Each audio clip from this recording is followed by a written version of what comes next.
Welcome to the Three Martini Lunch. Grab a stool next to Greg Columbus of Radio America and Jim Garrity of National Review. Three Martinis coming up. And we are glad that you are here for the Wednesday edition of the Three Martini Lunch. We do have three martinis for you today, but not in the usual way. Instead of our traditional three topics, we're happy to welcome in a very special guest, former four-term Connecticut Senator Joe Lieberman. Of course, he was also the Democrats' nominee for vice president in the year 2000. Today, we want to have a conversation with Senator Lieberman about his contention that Russia and Iran are the greatest geopolitical threats to the United States.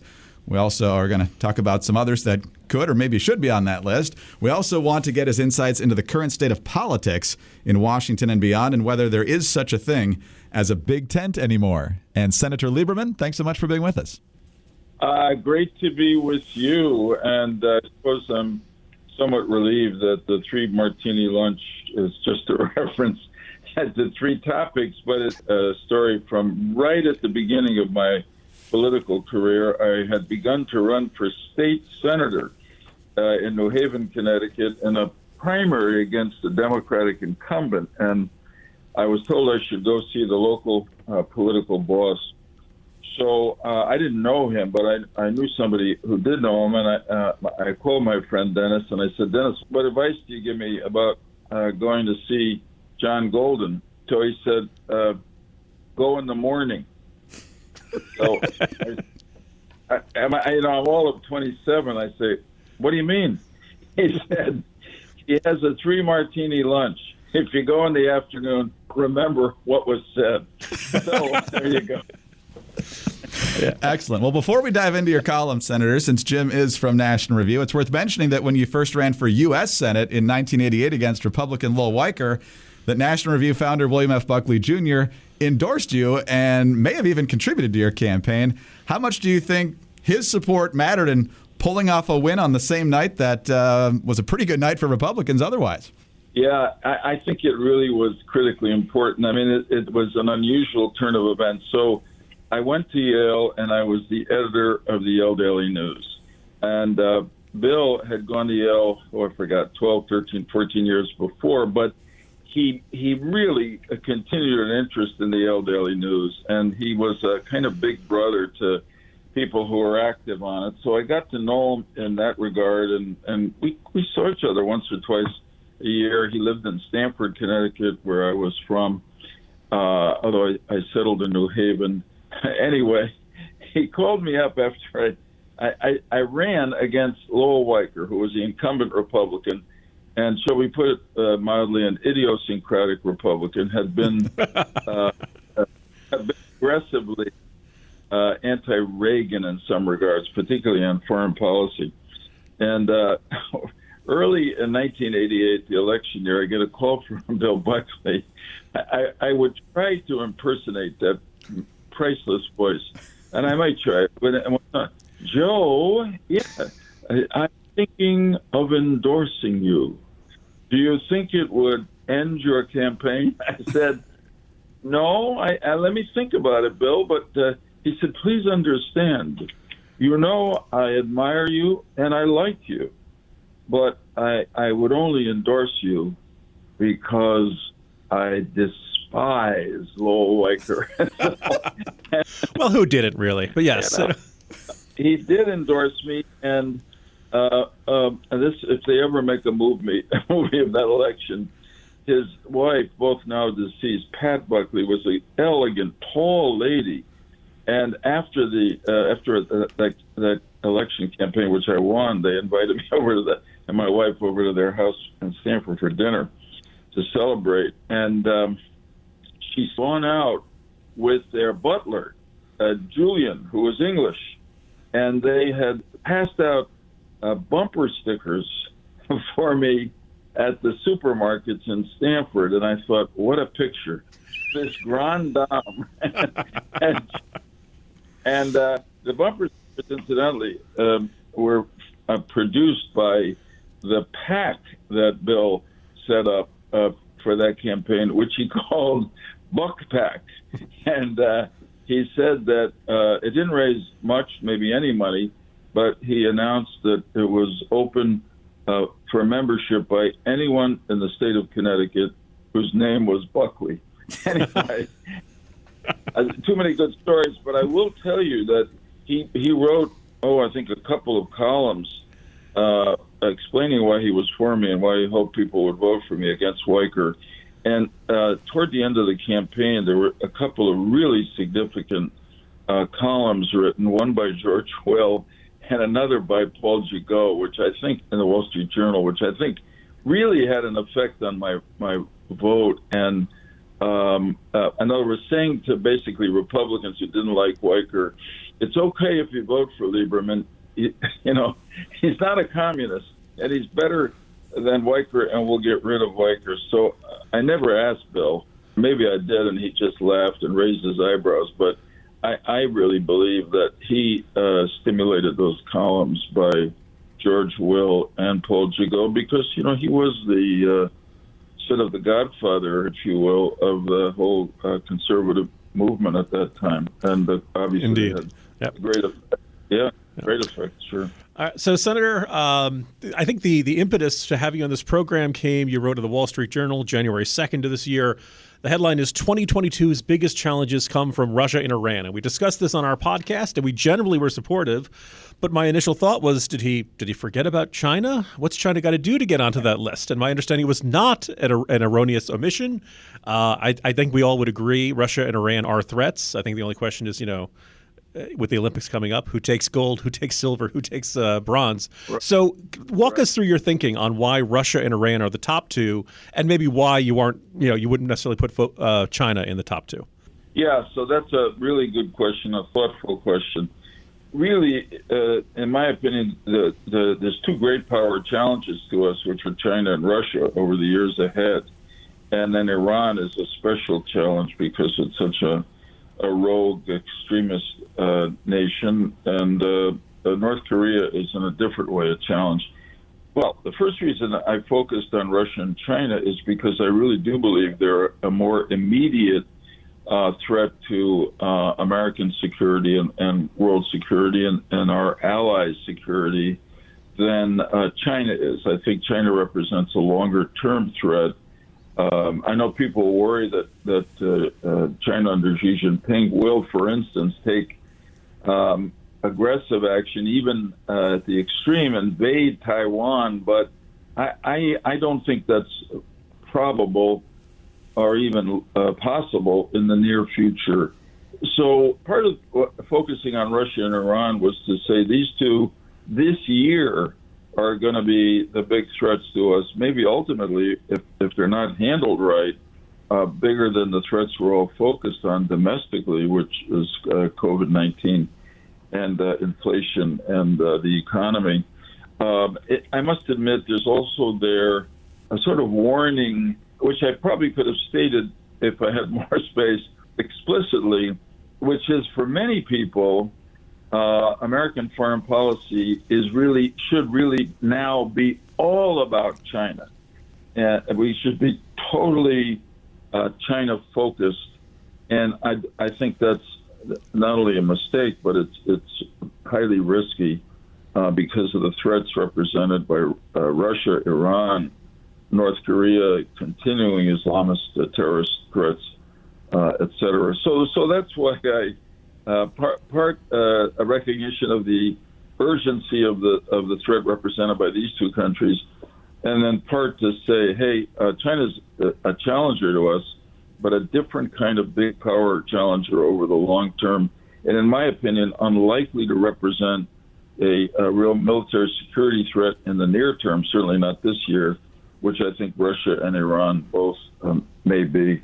More with Senator Lieberman in just a moment. But look, we've got good news also, not just about calling out the major threats to this country, which are not good, but the fact that we're aware of them is good.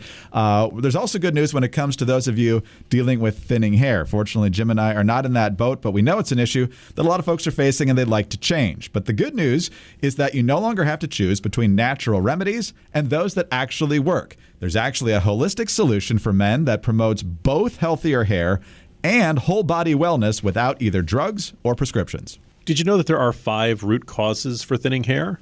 Nutrafol is the hair supplement that goes beyond genetics to target stress, hormones, nutrition, metabolism, and environmental factors that may be impacting your hair. Nutrafol is clinically shown to improve hair growth, thickness, and visible scalp coverage without compromise. And the 21 potent natural ingredients promote better sleep and less stress as well. In a clinical study, men showed progressive improvement in hair growth and thickness after 3 months and 6 months. And Nutrafol is also trusted and recommended by more than 1,500 top doctors. You can grow thicker, healthier hair and support the 3 Martini Lunch by going to Nutrafol.com and entering the promo code MARTINI to save $15 off your first month's subscription. This is their very best offer anywhere, and it's only available to U.S. customers for a limited time. Plus, free shipping is included on every order. Get $15 off at Nutrafol.com. That's spelled Nutrafol.com, promo code MARTINI. Back to the interview. Jim, take it away. Senator, this is one of those questions where I hope we are not overtaken by events by the time this gets posted online. The first thing that comes to mind is, how likely do you think it is that Russia will invade Ukraine, either, in the not too distant future? And kind of a related question, how do you feel President Biden and his administration have been handling Vladimir Putin in their, roughly first year in office? Yeah. So how likely is it? Honestly, we're all speculating, but just as we have learned from history over the last century, if not earlier, when people say things that are threatening or do things that are threatening, you have to assume that they're going to follow through on what they say or seem to be ready to do. And in Putin's case, all the things he said about the catastrophe of the collapse of the Soviet Union, his own clear feeling that Ukraine is simply almost part of Russia, certainly part of the Russian bloc, is something to take quite seriously. Look, he's a bully. He may be posturing to try to get us to knuckle under to not all of his demands, which are outrageous, but some of them, which would be a step backward. And frankly, and this goes to the Biden foreign policy, that the Biden administration has been talking tough with Putin, threatening actions which are significant, both economic and military, although I think they could even threaten and do more. But the question is, does Putin believe them? And this is in the context of just 1 year of the Biden administration, but in foreign policy, the most noteworthy and, in my opinion, terrible event was the retreat from Afghanistan, which I'm happy to talk about, but I thought was a mistaken policy because the war was over. We were just there performing a kind of counterterrorism moral support role, and so it was a mistake to pull out, but it was also done in a way that was embarrassingly chaotic. And I think the people like Putin and people like Xi Jinping and maybe people like the Supreme Leader of Iran, Khamenei, it said that two things. The Americans are no longer willing or even able to be global leaders. They don't really want to be. But Biden wants to focus on domestic policy. So let's seize this moment of opportunity and expand our own spheres of influence and control. And so I think that I think Putin is testing Biden right now, and it's critically important for American security and world security that the Biden administration does not blink. I was going to say, Senator, I wasn't going to get into Afghanistan, but since you brought it up, I do have a couple of questions on that. You and Sure. President Biden served in the Senate together for a lot of years. I assume you feel like you know him pretty well. Are you surprised by how he handled Afghanistan? Are you surprised by what you're seeing from him? Do you feel like he's changed from the guy you used to know, or do you look at him and say, oh, yeah, this is the Biden I'm familiar with and I remember? Yeah, I mean, I am surprised overall, and because he was certainly an internationalist. I mean, he was the head of the Senate Foreign Relations Committee, the ranking Democrat and chairman for a number of years. I think particularly of his response to the war and genocide in the Balkans after the Soviet Union collapsed, when a really strong bipartisan group came together to try to encourage first President Bush 41 and then President Clinton to take action to stop this in post-Cold War Europe. And so Biden was a leader in it. I was proud to be part of a foursome, and the two Republicans were Bob Dole and John McCain, who were the best, really. So there's a case of strong principled international leadership. But I must say, it was pretty well known that Vice President Biden was urging President Obama to really pull back from Afghanistan. So what he did, I was not totally a surprise in Afghanistan, but honestly, it was so self-evidently a mistake. To the extent that we learned that a couple of months before the withdrawal last summer, President Biden actually told Putin, or asked Putin, if it was okay if he relocated some of the American counterterrorism effort that was centered in Afghanistan to neighboring countries in that region, which were arguably Russian allies. And Putin naturally said, no, it's not okay. And that was that. So he saw the problem coming, but still executed it, and executed it in a terrible way. And I must say, though I know it's been a tough time to be president with COVID and all the rest, if you look at the polling on President Biden, it really began to drop after the botched withdrawal from Afghanistan. And I think it said to the American people that this administration just wasn't competent. And it's a little bit like what happened with President Bush 43 after Hurricane Katrina, but he recovered from it. And so far, Biden has not.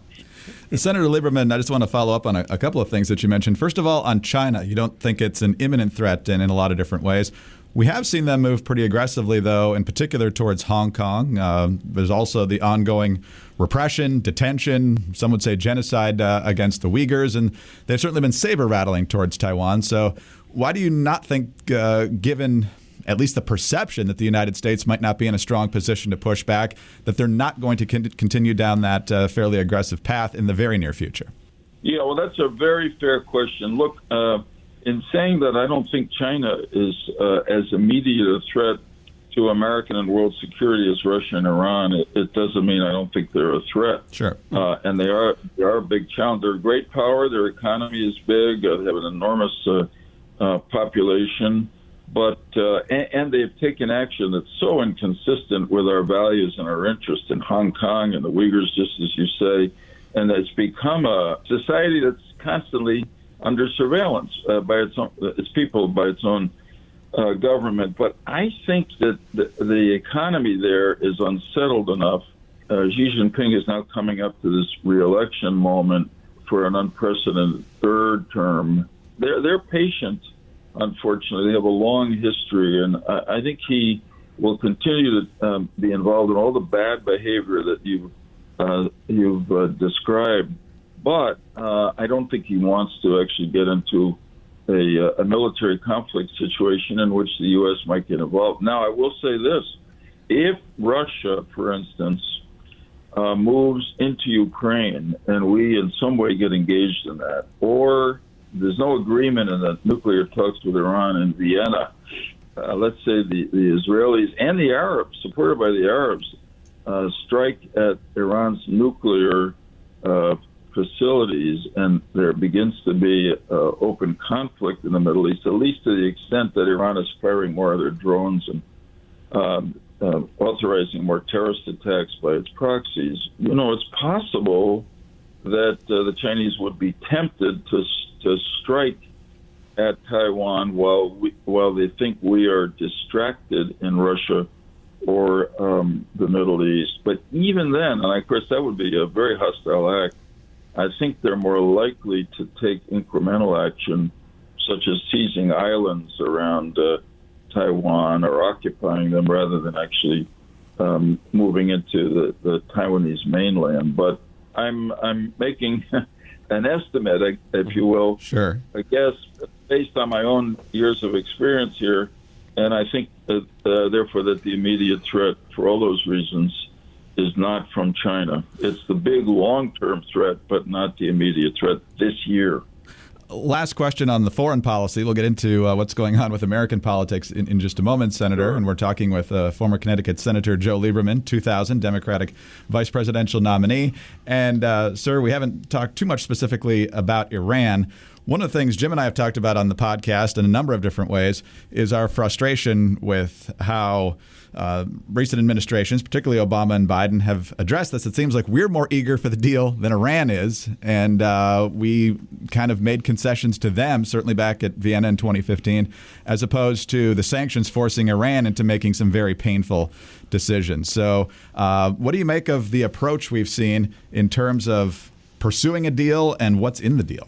Well, I totally agree with what you two have said about Iran. First, you got to look back at their history. I mean, this is an extremist, anti-American, expansionist, terrorist regime, and their reputation for not keeping agreements is quite strong and based on evidence. So it seemed to me, certainly during the Obama period, that the thought that they could make a good agreement with Iran by lifting the sanctions that generations of us in Congress across party lines had adopted to put the pressure on Iran so they would stop their nuclear program, not just to put the brakes on it for a while, was just misplaced, and it was naive, really.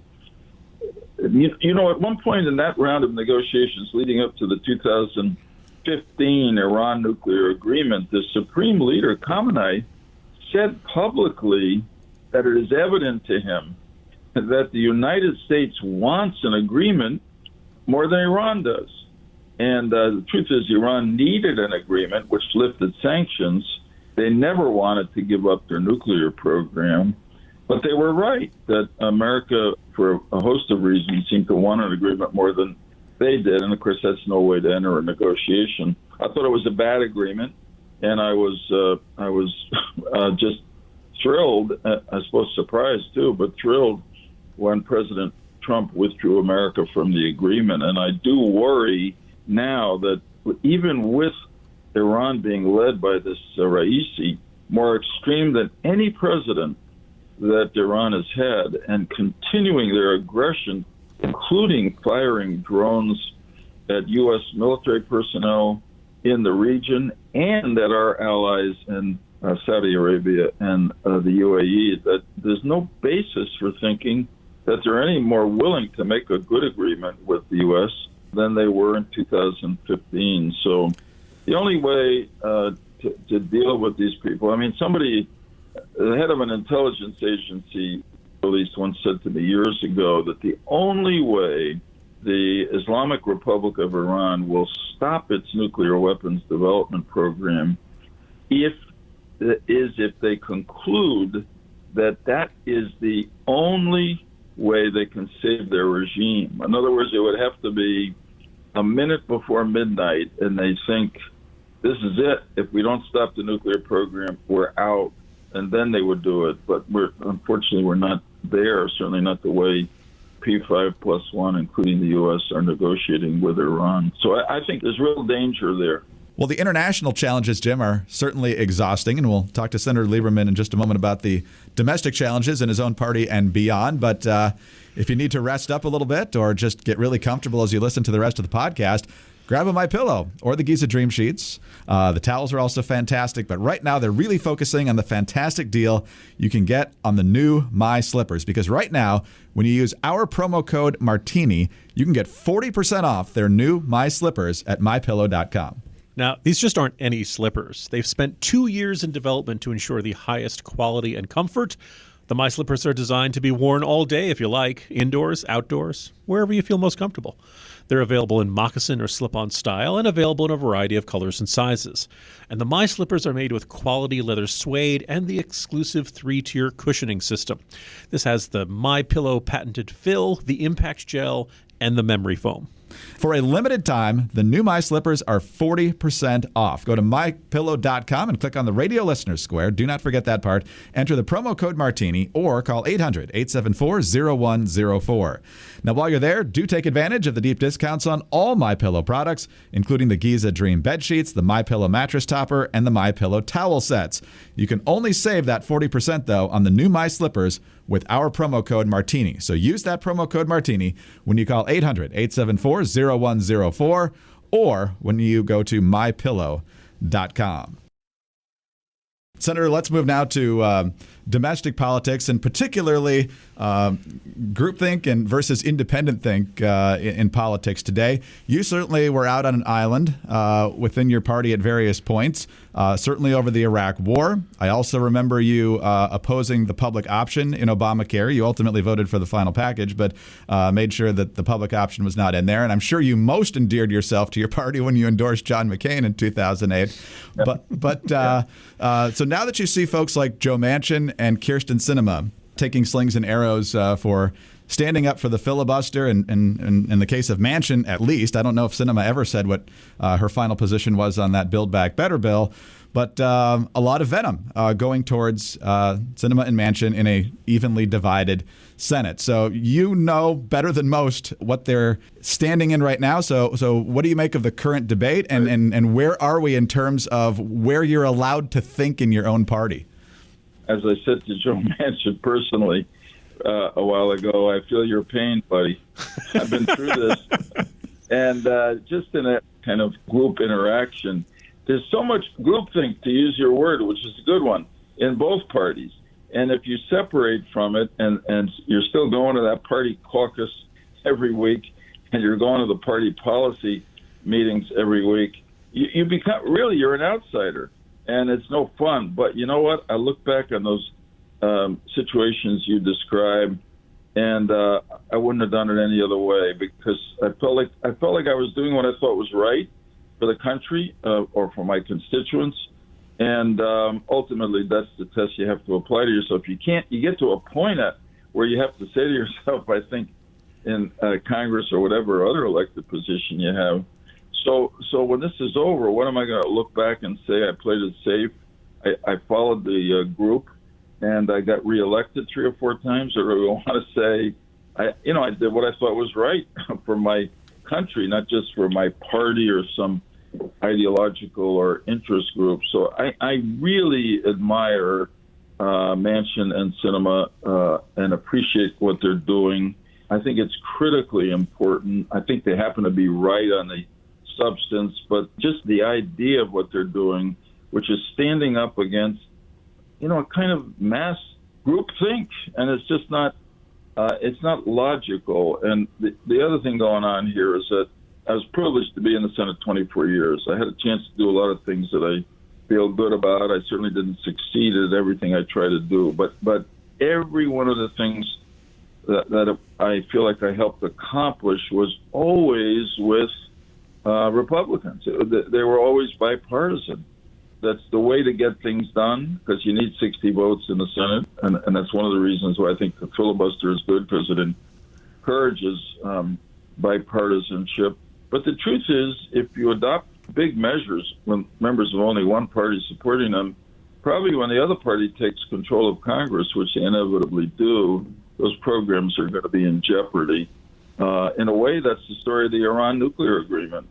Totally an executive branch move, no bipartisanship on it, and it just made it easy for President Trump, who didn't agree with the agreement, to withdraw us. And that's not the way it ought to be. 2 quick questions before we let you go here, Senator Lieberman. First of all, we've seen some sort of hinting in reports that while Manchin and Sinema seem to be relatively alone, they have each other, so they're not technically alone, but there are others behind the scenes who agree with them but aren't willing to come forward and say so for whatever reason. Did you find that same situation in the issues where you were kind of out there, at least publicly, on an island? I did. I mean, on this whole Democratic push to defund, talk about defunding the police, defund the American military on the battlefield in Iraq. It turned out on one occasion I was a decisive vote. I was the only Democrat who voted against it. But I will tell you on the public option, which I felt very strongly about, which was, to me, a foot in the door toward national health insurance, national governmental-controlled health care, which I don't think is good for the American people and really they don't want. There were 3 or 4 or 5 other Democrats who were urging me on. A couple of them more quietly than I said so publicly. So I knew I wasn't alone. That encouraged me, even though the media and still the left wing holds me accountable for the fact that there was no public option in Obamacare. I am sure that is true for Manchin and Sinema, certainly on the Build Back Better bill and also on the filibuster, and probably gives them an encouragement, but it also should make us and their colleagues in the Senate even more appreciative of their guts in going out there and taking the tough, independent, principled stand. Senator, just thinking back to those fights about military funding and the public option, some time has passed. You want to name any names? Because I got some suspects. I have some Democratic senators who I think might have agreed with you, but... Oh, well, on the public option, I can tell you Ben Nelson of Nebraska definitely did. The Cornhusker kickback. Yes, okay. That was top of my list of suspects. Mark Pryor of Arkansas definitely did, and I'm pretty sure Blanche Leakin did too. At different times during that year, there was a little more nuance. Max Baucus was the chairman of the Finance Committee. You know, they amendment for a public option when Obamacare went through that committee, and it was defeated. And Baucus said to the press, if the public option, government health care, is on this bill, it's not going to pass. So that wasn't exactly I'm against it, but he was saying this is not going to work if that's on it. So there's a few names for you to put up there in the pantheon of independent thinkers. Very good. Very good. Last question, sir. Any tips for Republicans on defeating Ned Lamont? I don't, who knows? The general feeling in Connecticut seems to be that Governor Lamont has done a pretty good job handling the COVID-19. But, there's as much unsettled feeling and unhappiness about government in Connecticut as anywhere else. So I'd say Lamont is probably the favorite going into the year, but events could happen that can make it a lot closer as it goes on. So stay tuned, as they say. No doubt. Yeah, governor's races in New England seem to have a more competitive feel to them than the ones that send people to Washington, to be sure. Well, we've had Republican governors for big stretches of the time, even while the Democrats had many more registered voters than Republicans. But the key here is that the largest voting group in Connecticut and now around the country are independents. So if they come together in one way, they could determine how the elections come out. They've done that in Connecticut, and, it's going to be interesting to see where they go in the 2024 presidential election, but nationally. But maybe I'll come back and we'll talk about that later. That'd be great. We'd love to have you back. Senator Lieberman, terrific to have you with us. Thanks for your time. Thank you for an enlightening conversation. Well, thank you both. I really enjoyed it. Maybe once we'll go out for a real one martini lunch. Sounds good. I'd enjoy that. Sounds great. Thank you, sir. Jim, a lot of topics, and I think we got even more from him than we expected. So a fun conversation. If you'd said to me back in the year 2000, you're going to have a conversation with the guy you just voted against, who obviously, look, the Iraq War changed the way a lot of folks on the right see Senator Lieberman. Ned Lamont changed the way a lot of folks on the right see Senator Lieberman, and the 2008 campaign. Particularly on foreign policy, he drifted to the right and ended up in a situation where a lot of folks on the right. So I always kind of liked him, but he is is as funny as we remember. It's a good way of putting it. Yeah, so. Absolutely. He's great to talk to, and now of course that he's off the line, my next question is: did you ever imagine that George W. Bush and Dick Cheney would be the Democrats' two favorite Republicans right now?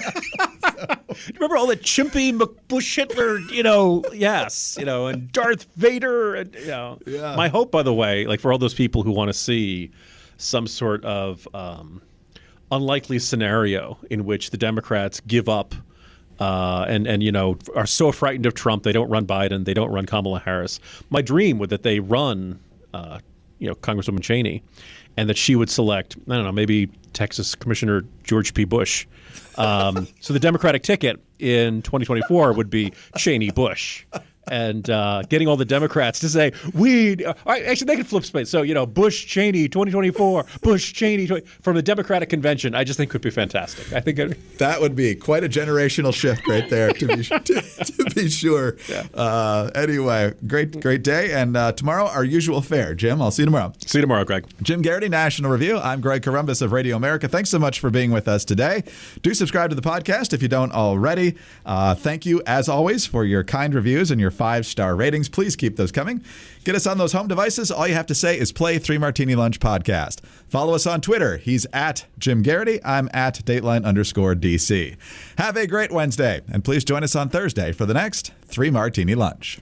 Hi, it's Dana Lash, host of The Dana Show. Every day, I'm here to keep you up to speed on the most important stories and info that you need to know in your very busy life. And if you're always on the go and you want to stay connected, just download our daily podcast and take it with you. It's a great way to get up to speed on what you need to know and what legacy media may not be telling you. Visit danaradio.com and click on the podcast link or subscribe at iTunes, Spotify, or wherever you get your favorite podcasts.